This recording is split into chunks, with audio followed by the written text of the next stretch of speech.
Alors oui, les Babyloniens firent une grande déportation. Mais ne vous y trompez pas, ce n'est pas tout le monde qui a été déporté, c'est ceux qui avaient une plus-value humaine. C'était les élites, les artisans, les intellectuels, bref, ceux qui intéressaient les Babyloniens. Les autres, les pauvres, les classes populaires inférieures, les Babyloniens, cela ne les intéressait pas du tout. On estime que la première déportation, c'était 10 000 hommes, la deuxième, 5 000, peut-être 20 000 hommes au total furent déportés à Babylone, et les archéologues pensent qu'environ 80 à 130 000 personnes, la majorité des paysans, sont restés sur place. Peut-être que les Assyriens les auraient tous tués, empalés et écorchés, mais les Babyloniens plus mesurés se dirent qu'une bonne politique d'occupation, c'était encore un gage à long terme de la stabilité du pays, et ils firent attention à remettre aux bonnes personnes les clés du pays. Et ça, ce sont les chapitres que vous allez entendre aujourd'hui. On l'oublie, mais un avenir était encore possible même après le siège de Jérusalem. Jérémie, chapitres 40 et 41.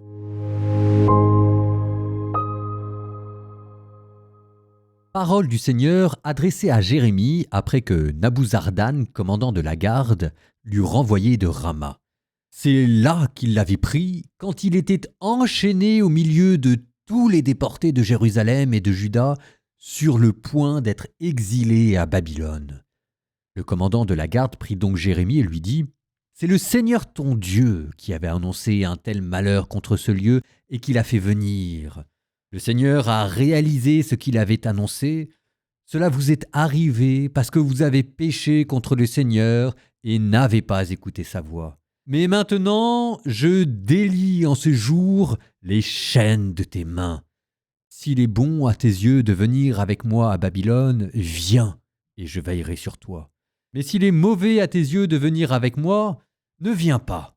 Regarde, toute la terre est devant toi, là où tu jugeras bon d'aller, va. » Et comme Jérémie tardait à s'en retourner, il ajouta « Retourne auprès de Godolias, fils d'Ahikam, fils de Shaphan, que le roi de Babylone a établi gouverneur des villes de Juda, et demeure avec lui au milieu du peuple, ou bien va partout où tu jugeras bon d'aller. » Puis le commandant de la garde lui remit des vivres avec un cadeau, et il le renvoya.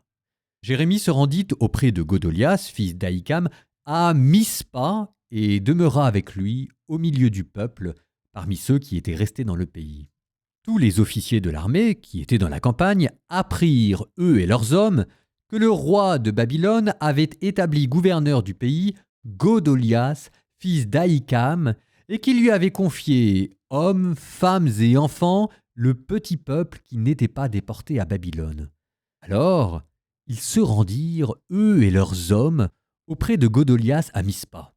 C'étaient Ismaël, fils de Netanyahou, Yohanan et Jonathan, fils de Karéa, Seraya, fils de Tanoumet, les fils d'Éphaï, de Netopha, et Jézaniaou, fils du Maakatite.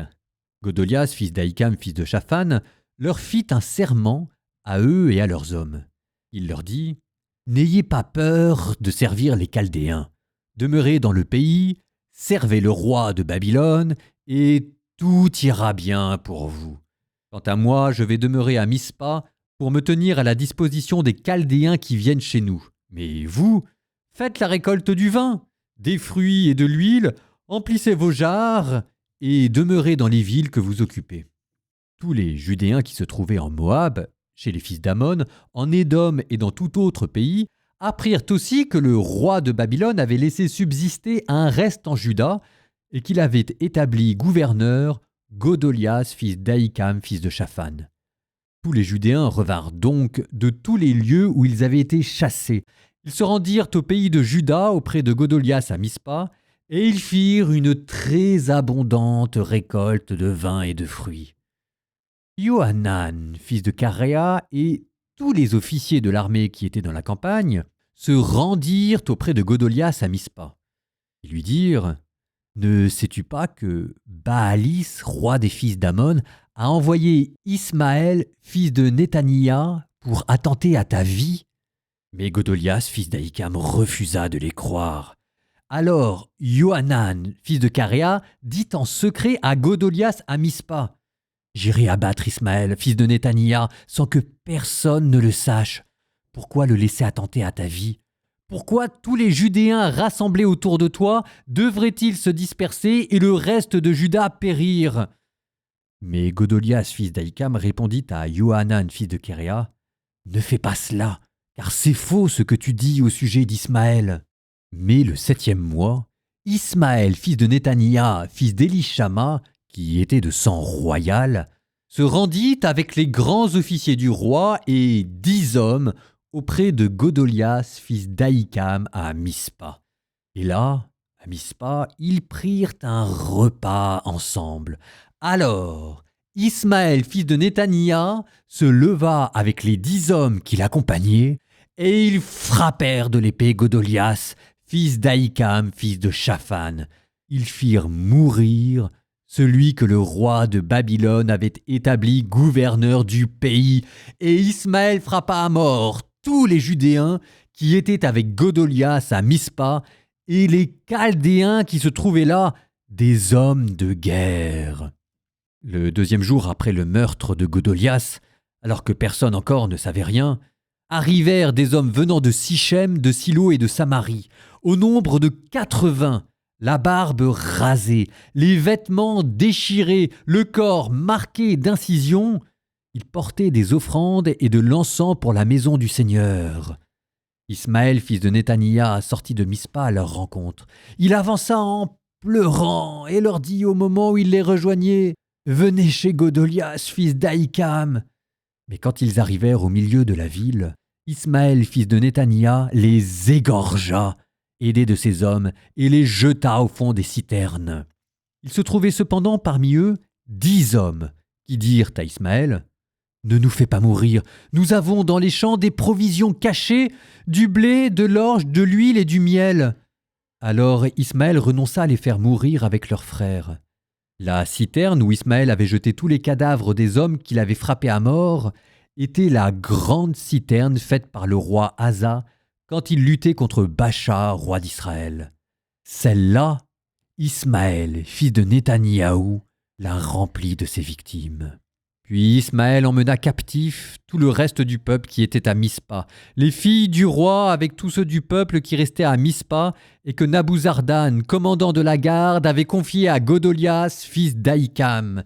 Ismaël, fils de Néthania, les emmena captifs, se mit en route pour passer chez les fils d'Amon, lorsque Johanan, fils de Caréa, et tous les officiers de l'armée qui se trouvaient avec lui apprirent tout le mal qu'avait fait Ismaël, fils de Néthania.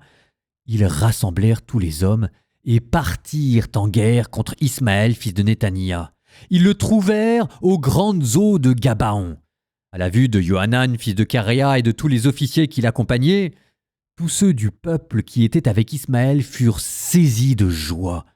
Faisant volte-face, tous ceux qu'Ismaël avait emmenés captifs depuis Mispa se retournèrent et s'en allèrent vers Johanan, fils de Caréa.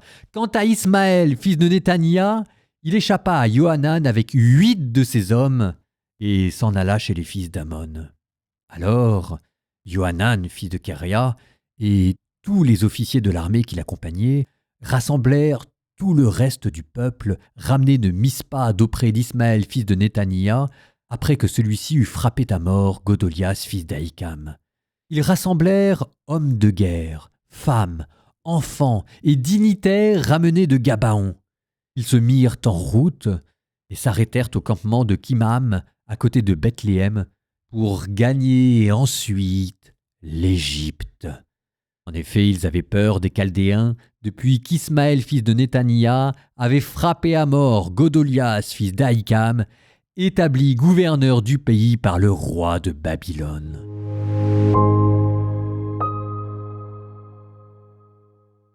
Godolias, j'espère que tout le monde l'a vu maintenant, il appartenait à la famille de Shaphan.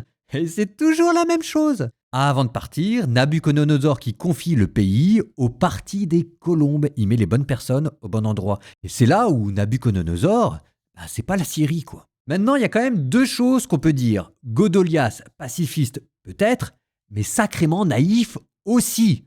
C'est pas faute d'avoir été prévenu tout au long du chapitre, mais il y va quand même. Là, il y a une leçon. C'est bien de vouloir la paix, c'est bien d'être bienveillant, Mais la naïveté, ça sauve rarement les situations. Deuxième leçon, parfois on trouve que Dieu est dur ou on en a ras-le-bol de Dieu qui met des oracles en colère. Mais enfin, il faut pas oublier une chose, c'est que c'est pas faute de les avoir prévenus. C'est pas comme s'ils n'avaient pas eu devant les yeux le royaume d'Israël envahi une première fois par la Syrie, déporté une deuxième fois par la Syrie. C'est pas comme s'ils avaient eu un, puis deux, puis trois, puis une dizaine de prophètes qui les avertissaient de ce qui allait arriver avec les Babyloniens. C'est pas comme si les Babyloniens avaient déjà gagné une fois le pays, avaient fait une première déportation, étaient revenus, avaient gagné une deuxième fois, fait une deuxième déportation. On les laisse enfin pouvoir respirer un peu et la première chose qu'ils font, ils tuent Godolias. Mais qu'est-ce que vous voulez que je vous dise? C'était des fanatiques. Enfin, ils n'ont aucune excuse. Et ces fanatiques, c'était des prêtres et des prophètes qui ont mis le roi sous coupe réglée. Et le pire, c'est qu'ils comprendront toujours pas parce qu'avec Jésus, c'est exactement ce qui va se passer. Quand vous décapitez le parti modéré, ensuite les empires arrivent et détruisent tout. C'est ce qui s'est passé avec les Babyloniens, c'est ce qui s'est passé avec Jésus. En attendant, nous continuons les Lamentations, la deuxième partie du premier chapitre. Ce sera notre prière conclusive aussi, parce que les Lamentations sont une prière.